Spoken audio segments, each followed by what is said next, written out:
Hello everyone. In this video, we will discuss the term sonnet. Introduction. The sonnet is a captivating poetic form that has captured the imagination of writers and readers for centuries. With its distinct structure and intricate rhyme scheme, the sonnet offers poets a canvas to express a wide range of emotions, ideas, and themes. This video explores the history and evolution of the sonnet, focusing on its major patterns, the Italian or Petrarchan sonnet and the English or Shakespearean sonnet. The Italian or Petrarchan sonnet. The Italian or Petrarchan sonnet, named after the 14th century Italian poet Petrarch, consists of 14 lines, divided into two main parts. The first part, the octave, comprises 8 lines with the rhyme schemes ABB, AA, BB, A.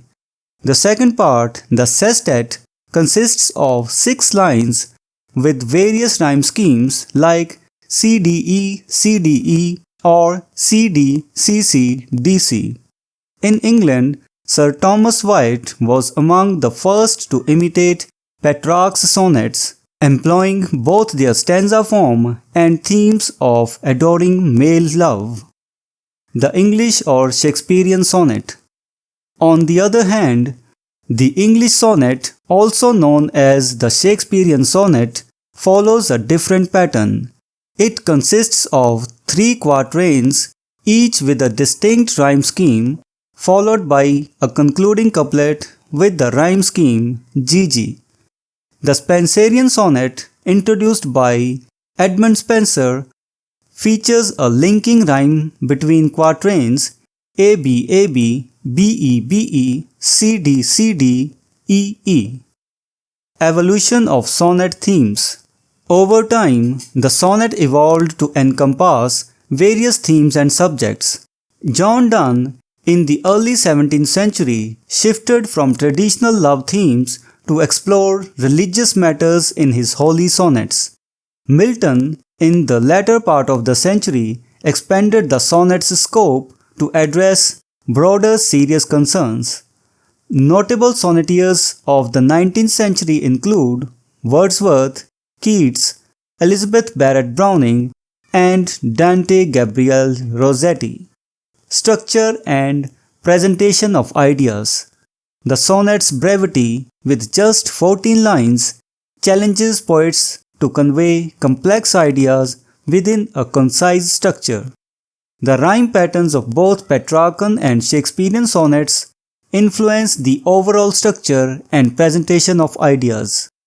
The Petrarchan sonnet often presents a problem or situation in the octave and a resolution in the sestet, while the English sonnet may feature repetition with variation in each quatrain, leading to an epigrammatic turn in the concluding couplet.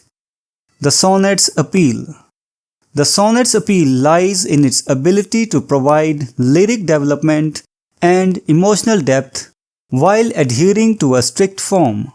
Poets use sonnet sequences to explore relationships or depict a development of implicit plot.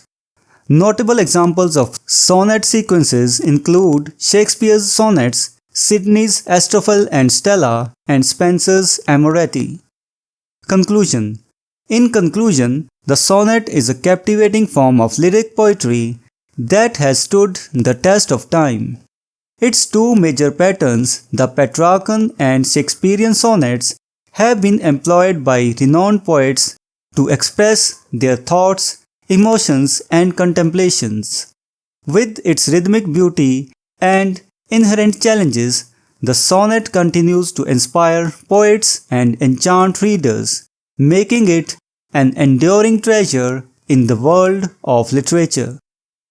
So this was the discussion on the term sonnet. We will meet in the next video and discuss some other term. Until then, goodbye and thank you. Hello everyone, welcome to this series on literary terms and literary theory. If you want to study the notes and MCQs related to this term, you can click the link given in the description.